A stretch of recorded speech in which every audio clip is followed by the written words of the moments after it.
Tesla didn't just redesign the car, they redesigned how we build cars. With Cybercab, we're witnessing the birth of a new production model, one that leaves legacy automakers not just behind, but playing an entirely different game. Because fast factories don't just make cheaper cars, they break the math of the industry. Faster means cheaper. Fewer seconds per car means fewer workers, fewer tools, and less floor space. Faster also means less capital per vehicle. If the factory outputs more cars with the same equipment, the cost of that equipment gets spread thinner. And faster means easier global expansion.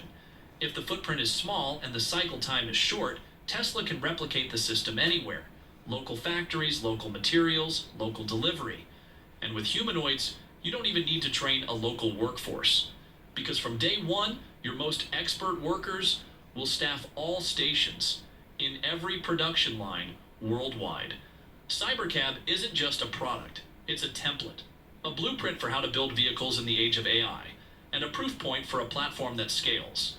They are building the factory, and they are building its workforce, and it's a vertically integrated plug-and-play solution that can be replicated anywhere there's a supply chain. The product is no longer just a vehicle. The factory is the product. And what a product it is. Let's take a step back and look at what Cybercab really is. In 2 words, it's completely new. It's a completely new car, built on a completely new production line, by a completely new workforce. 3 news are a huge hurdle for any car or any tech product in general. Normally, companies limit this to no more than 2.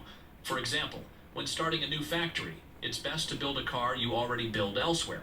Or if the car is new, start building it with your most skilled workers. 2 news are a problem, and Tesla does 3. But that's just the tip of the iceberg, because that new car is not a new Camry. It's the world's first fully autonomous mass-produced vehicle, with no driver controls for backup. And the new production line is no regular one.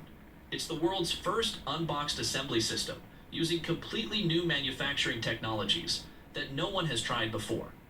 And the new workers are like no others. Instead of humans, they are humanoid robots, something nobody has tried before at anything approaching this scale. All it takes is for one thing to fail to cause huge problems down the line, so normally I'd be worried, yet in this case, I am bullish, extremely so. I am bullish because every piece of that new is built on first principles and painstakingly designed to make the system better and faster. And I am bullish because on the scorecard of predictions I gave, the only places I was wrong were those where Tesla's engineering imagination exceeded my own. And I am bullish because Tesla's incredible team has a track record of acing similar feats. And I am bullish because I see that technology is progressing at a pace even faster than I expected. And I am more certain than ever that Optimus will be able to soon staff all production stations. And I am bullish because in a recent video, I showed why it is almost certain that this year autonomous driving will significantly surpass human capabilities. And I am extremely bullish because this means that after a slow and careful start, Cybercab will ramp like crazy, reaching insanely high volumes from Texas alone, and easily replicated in Europe, China, and wherever Tesla wants. If you want me to guess, by the way, expect a Cybercab and Robovan factory announced in India in the next 2 or 3 years. And I am extremely bullish because while this video is about Cybercab, I'm keeping my eyes on the prize, because Optimus is getting ready to burst out. The technologies are converging, my friends. Right when full self-driving is about to turn superhuman and enable cars with no steering wheels, robotics are about to turn superhuman and enable building cars at breakneck speeds. Anticipating and orchestrating this convergence, Tesla is readying a factory like no other. An alien dreadnought the likes of which the world has never seen before. We're at the dawn of a new age in transportation and manufacturing, and the first ripple just hit.